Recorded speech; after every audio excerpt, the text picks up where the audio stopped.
My name is Nelson Granados. I run our Institute for Entertainment, Media, Sports, and Culture at the University of Pepperdine. And I also teach courses on digital innovation and strategic innovation and technology management here at the Graziadio Business School. I'm also a frequent force contributor, and I just feel like I'm going to write one about this conference because there's a lot of interesting stuff happening here that happened so far, and that's probably going to happen in the afternoon. So let me just give way to let all the other panelists introduce themselves. It's a very diverse cast that we have today in terms of experience, background, sort of vision and understanding of the industry. So let me just allow everyone to introduce themselves. Anybody want to start? Sure, I'll start first. This is Eric Yin, founder and CEO of the ESTV, Esports Television, which is currently broadcasting 45 countries, a 24/7 linear channel.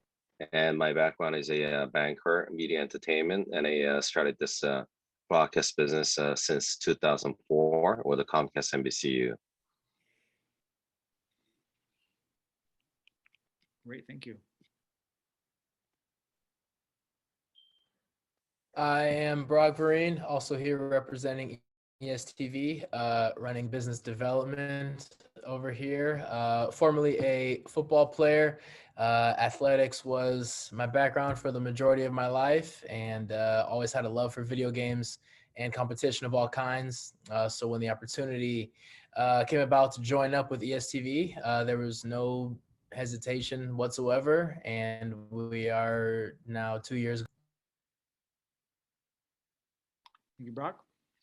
Yeah, so I'll follow up with what Brock said. I'm on Green, former football player as well. Athletics, traditional athletics was a big part of my life as well. But then my time to kind of decompress or get away from football, baseball, basketball, track was to play video games. And once I knew that was a passion growing up, and then as an adult, then got into it with streaming here on Twitch.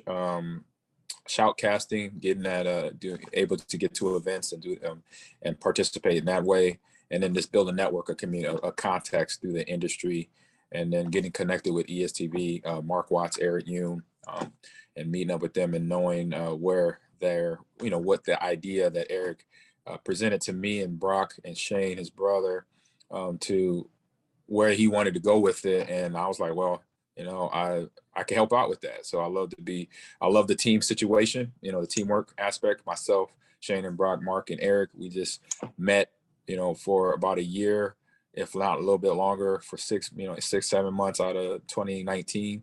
And everything came together, slowly but surely. And in 2020, even though it was a pandemic, ESTV, and as we know, it's esports, continued to grow. And I say really the spotlight was on esports because of what was going on in the world. So that helped ESTV get a lot of other distribution rights of content, and that we're airing right now. I tune in, once or twice a day just to see what's on ESTV on Samsung. I have a Samsung TV, so I'll make sure I check in, and always glad to see something new, something fun, Fortnite to the e-racing that the NASCAR does with their racers, and all the other events that we have on the network. So I'm excited to see where we're at, and to now be a part of this panel and other things that are coming down the line for the video game industry. Thank you, Aman. I'll go next. I'm Gary Kleinman. My long-term background is marketing and entertainment sports. Really got into gaming about 6-7 years ago from a digital media perspective, and looking at the lifestyle and culture of gaming for the last 2 years. Been highly focused on skins.gg, which is a health and wellness platform dedicated to gamers. We're very focused on powering gamers' performance, not only in their gaming performance, but in life. So in addition to clinically tested supplements, we have a job portal that will help anybody get a job in gaming. We're releasing some neuroscience games to help gamers identify their strengths and or weaknesses in gaming across a whole different array of subjects, from spatial awareness, target discrimination, speed, accuracy, so that we can help them improve their skills. Great. Hello, everyone. My name is Harley Parks. I'm the founder and CEO of Bear Claw Esports. I also work with the United States Esports Association as the International Relations Director, and I also work with ASEAN Youth Organization. With Bear Claw, we have currently been able to make 3 major achievements, playing the Valorant Champions Tour in top 5 for Korea, making it to the Apex Legends Global Series and finalist for APAC South, and also playing in the Brazilian Open for PUBG Mobile. Among all those things, I also co-own an esports center in Ghana, and we do initiatives there to close the digital divide in Africa. Great, thank you. Well, so as you can see, I mean, if it's a mix of people involved in the actual sports, the performance aspect, distribution, and entrepreneurship, and then strategy. So great panel for what we're going to talk about today. So I would like to start with referring back to what I mentioned earlier regarding the exponential growth of esports. And, from the stats I saw, recent stats I saw, it seems like it was relatively flat in terms of revenues for 2020, but it's forecast to continue with significant growth going forward. And the question is, what's going to happen post-COVID, long term? So no, you are all in the battlefield. Your foot's on the ground, watching what happens. I'd love to hear your thoughts on that. Where is the industry headed? Is it true that esports is sort of the new unicorn that's going to really, come strong into the industry in the long run? So, what would like to start? I can tackle some of that initially. I think the challenge externally is that esports is a global term that's utilized, but when you break it down, it's really by game and it's highly siloed. So those people that play and or follow, whether it's Valorant, Fortnite, Apex, there's not a lot of crossover. So I think cumulatively esports will continue to grow. It's also part of the overall gaming sector, and more people are gaming. I think the recent statistic is 3 billion people game every day. Of that, some of that's esports, and of that esports, it's siloed by game. So I think what caught my attention many years ago is what I think gaming and esports is really all about is not necessarily the game itself, but the communities around the game, because the games have a beginning, middle, and end. You can look at Fortnite 3-4 years ago and everybody was talking about it. They're talking a tad bit less about it today, but the communities continue to thrive and grow. So I think from the future, it's all about communities and interaction and engagement. Great. Thanks, Gary. Well, I'll add to that, to the Gary's comment. And what we saw is when you say esports or gaming, you're gonna think about Fortnite to the Overwatch, the Valorant, and all that. But we have other partners, traditional sports, that's getting into the esports. As an example, we have a drone racing, as well as cycling racing, and then plus the powerboats coming on board. And Chess24 is also on a esports gaming.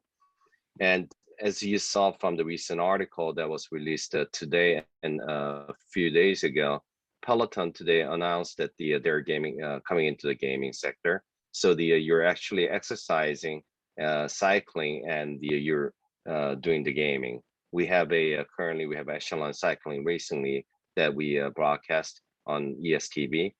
And the other one was a Netflix. You just saw the announcement that they're getting into the gaming, that their current subscriber can be able to download and play the games from their platform.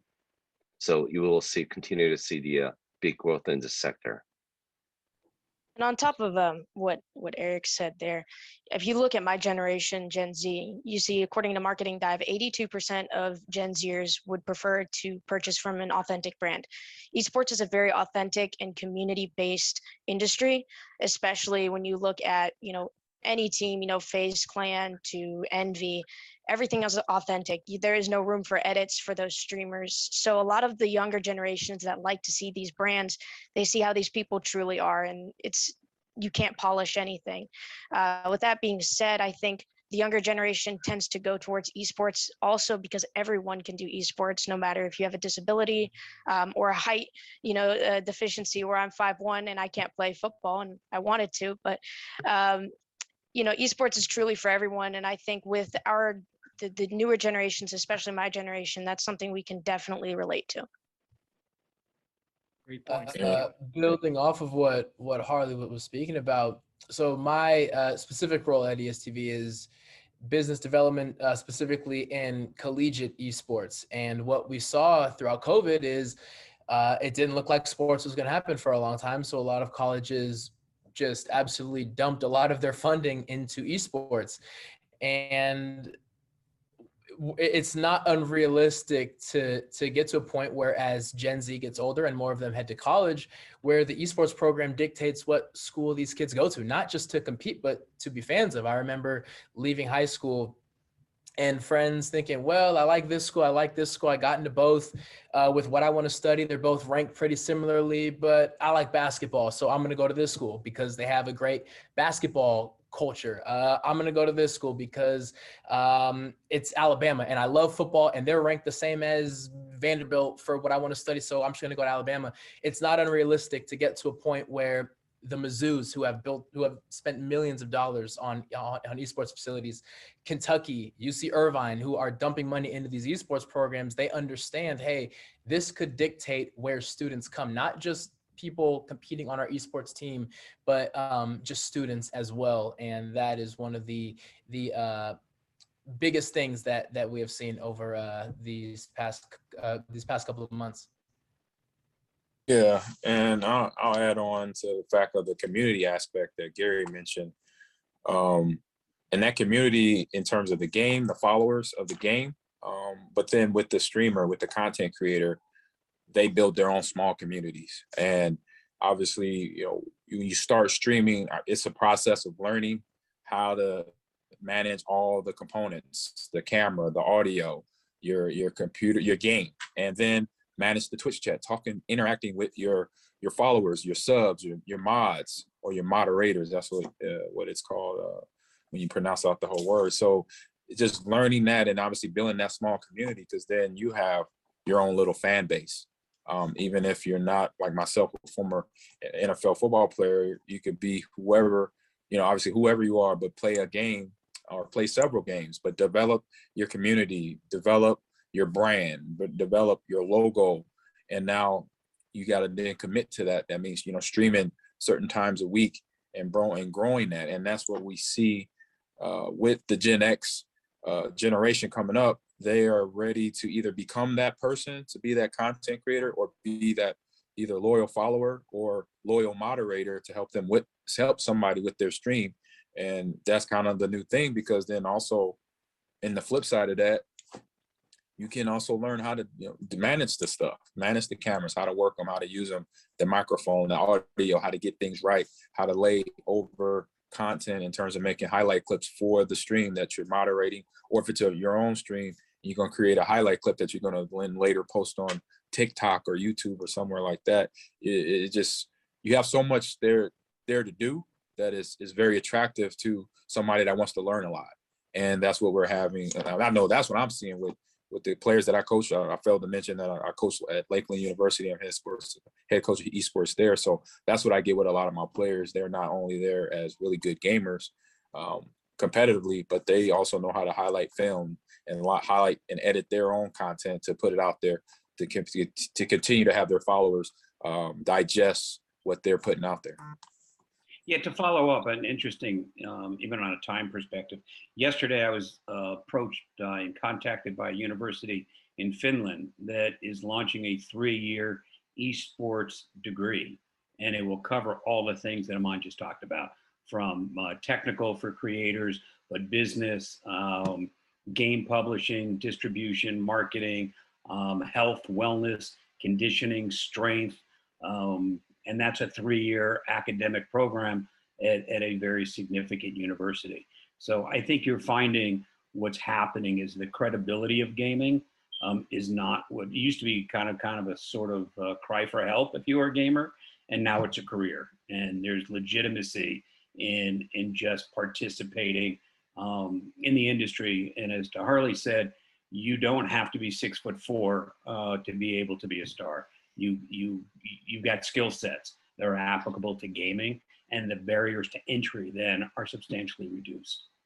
When to circle back on the part where you guys said, esports after the pandemic, if you look at the first LAN event that was hosted right after, the pandemic was lifted, I believe it was last week, and it was the Battle for Texas against the Houston Outlaws and Dallas Fuel for Overwatch. In 72 hours, the whole stadium sold out at Esports Stadium Arlington. There's also another stadium being built for the Philadelphia Fusion for Overwatch in Philadelphia itself. So I truly believe that there's going to be a market for esports, after the pandemic fully, and people are going to go and pay to see these because LANs are a huge part of the gaming culture, being able to meet, connect, and really engage with that community aspect. Great. Thank you all for those thoughts on sort of the prospect for esports going forward and gaming also. Let me turn now the conversation to the topic, the general topic for the day in the conference, which is about data and analytics. Again, you have all kinds of diverse backgrounds and occupations in this industry. So it'd be great. I'd love to hear from you how you use data and what kind of analysis do you engage in on a daily basis or on a weekly basis, and share with us that, and then maybe any prospects about what the future holds for the use of data in the industry. And maybe I can start the conversation with Eric, piggybacking a little bit on our previous topic, because you have a pretty or you or some in your team may have a really interesting data-driven perspective or trend around what's happening, what happened during COVID, what's bound to happen after, what trends are you seeing in terms of streaming and audiences, et cetera. And any thoughts there, Eric, to start the conversation on data analytics? Sure. Of course, the data is a really important part of our broadcast team, and as well as our feed. We want to make sure that the data is taken in seriously, so that we can improve our programming and the content that drives the viewership. And every moment, because we're on a digital space, on a connected TV as well as OTT, we can monitor how many unique viewers and a viewership minute or the sessions, that we can be able to tell what program works, what program doesn't work. And basically coming from the banking background, the data is a currency for us, and that becomes our sponsorship dollar as well as advertisement dollar. So it is a very critical that we engage and monitor those data, as well as apps or any other platform that we utilize to deliver our content. We want to make sure that we count every single subscriber user basis, not just the viewers as well.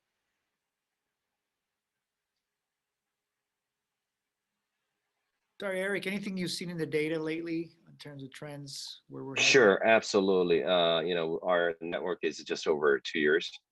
We started before the pandemic, and during the pandemic, we saw a spike, real big growth in it. Even today, we are growing about over 100%. Some months we're growing over 200% month over month. So we are seeing a lot of growth in the space.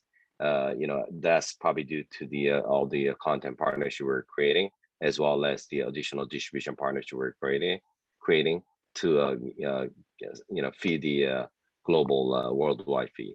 So we are definitely seeing even on the same platform, even in North America, is growing on a potential exponentially. Wow, amazing. Great. Okay. But any other thoughts? But we realize that the best platform right now is the connected TV and the top OTT players. Okay. There is so many different OTT players that's coming out, but I don't know how they're gonna make it. But Yeah. Right. All right. Who else wants to jump in? Go, Harley. Well, to piggyback on what Eric said, analytics are key for everything, especially to an esports organization. You know, analytics is what translates to numbers, sales, everything, especially sponsors. You know, it is the cash of the esports industry. If you don't have as much analytics as the next organization, you're not going to get the deal. Those usually translate into sales as well. If you have, 600 live viewers on a stream and you're able to promote a link of your sponsors, then that turns into clicks and that turns into sales, and you're generating an ROI for your sponsors. If you're not able to do that, then no one's going to really take you seriously, or you're not going to get the money that you need as an organization to grow and scale. So no matter where, what industry you're in or where you're at, analytics are always going to be key, whether you're running tournaments, whether you're an organization, or whether you're a news broadcasting agency. That's how you bring in your money, is through, commercials, or like I said, sponsors and sales to those sponsors. So yeah. Yeah, and it's the same for me at the college level. Getting sponsors, to help us with equipment, donating it or sponsoring us with it. And then on top of that, just from a coaching side of it, looking at the analytics of when I'm recruiting a player, asking them the blunt question of where they're ranked at in their game. If it's Rocket League, if they're Grand Champ, if it's Call of Duty, if they prestiged up to 1,000, but then once I hear that from them, then I see the gameplay and how they interact with their teammates in said game. And the same with, and then individual players like Madden players and FIFA players, knowing what their rank is in the game, and then see if they're, have the talent and have the coachability of understanding how to get better at the game. So I'm looking at those and right away. And then the easy part for me too, with some of the games that I play, I can actually play with the player and find out right away, instantly, if they are that type of player, that they're a team player, that they can communicate well. So looking at those things, and then looking at their stats, what their KDA is in a shooter, looking at their aggression in a game like League of Legends, or defense, how defensive they are in League of Legends, things of that nature. Seeing those stats, if they're high or low or medium, then that tells me a lot about that player. But then on the sponsorship side of it too, that sponsorship money helps us, have scholarships. Then we can offer more players and obviously entice kids to come to college, because then we got money for them in esports to come as just a football player or a basketball player. They can earn a scholarship. And that was, we was able to do it in my first year. And it was a game changer, because I had picked up on, when I had talked to a lot of recruits and their parents, they were saying, is there scholarship for playing video games? And at a point I could say, at one point in time, I said no, but we have this. But then by the end of the school year, we developed it. We got a few sponsors going by the end in spring semester. And then, it was something that I could then say to a parent, because obviously that's their analytics. They want to know what we don't have to pay for school, and what they can get and can earn, money in terms of being a scholarship athlete playing in Rocket League, Fortnite, or League of Legends. And so that's some of the things that I know I look at on a daily basis and make sure I know, so I could tell the recruit and their mom and dad. Great, thank you. Yes, since Amon touched on the collegiate side of things, I feel like it's very difficult to estimate how many esports fans and viewers there will be in the future, because one thing that I feel gets really overlooked is, as the collegiate space continues to grow, the funding continues to grow, well, that increases the high school scene, because they have to recruit, right? And there's combines, there's camps, and there's platforms for kids to get out there, right? Well, what happens with that is a 14 or 15-year-old isn't going to go to a camp or an instruction class by themselves, right? No, mom's going to come, dad's going to come, their older brother's going to come. One of the coolest things that has happened is one of the very first Madden tournaments we put on, I was shoutcasting it, and I got a DM on Twitter that said, hey, my grandson was just playing in that tournament, and I finally understand what he's going to college for. I knew it was something about video games, but now I truly see what he's doing and why he's going to school with money in his pocket. And that's when it kind of hit me, as this thing grows and Gen Z continues to get the money and support into it. Well, they're young and their parents are getting involved, their grandparents are getting involved, and yes, maybe they're not going out and downloading the game, but they're buying tickets and they're absolutely watching. So for any prediction as to what the esports fan base is going to be in the future, it's short. It's not enough, because we're not accounting in the families that are surrounding the younger players that are getting involved. Great, thanks. Hey, Gary, want to wrap it up for us in terms of use of data analytics? Yeah, I mean, from a brand perspective, there's so many different data points and analytics that we look at. From the influencer side, first of all, you want to tie your brand to an influencer that's credible, that you can trust, that's not going to damage your brand, which is a whole different topic of how you pick an influencer that's not going to get a DUI and things like that. But you look at their engagement. Is it authentic? Is it real? Are they actually using your products?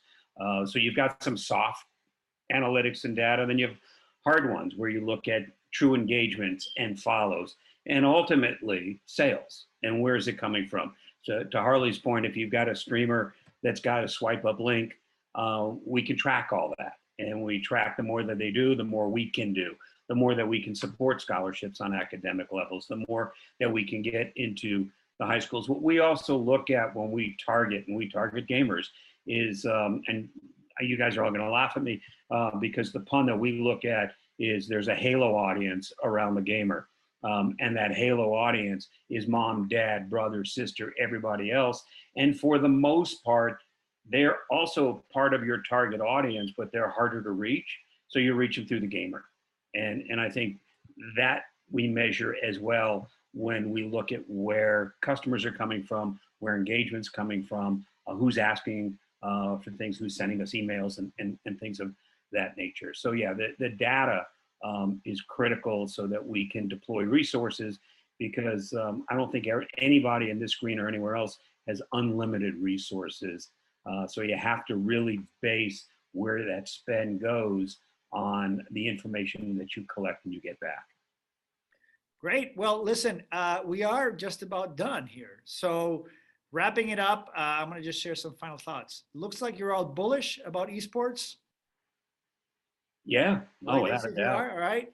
Looks like one of the core aspects of being bullish is not just considering the esports audience, but also what Greg just called the Halo audience. You know, the families, other video gamers, other video game fans. Correct? Yeah, absolutely. All right. So then, yeah. So I mean, well, and then of course you all highlighted the importance of data and analytics for your occupations, the angles that you're looking at and that you're working on a daily basis. And so I think we met our objectives for the panel.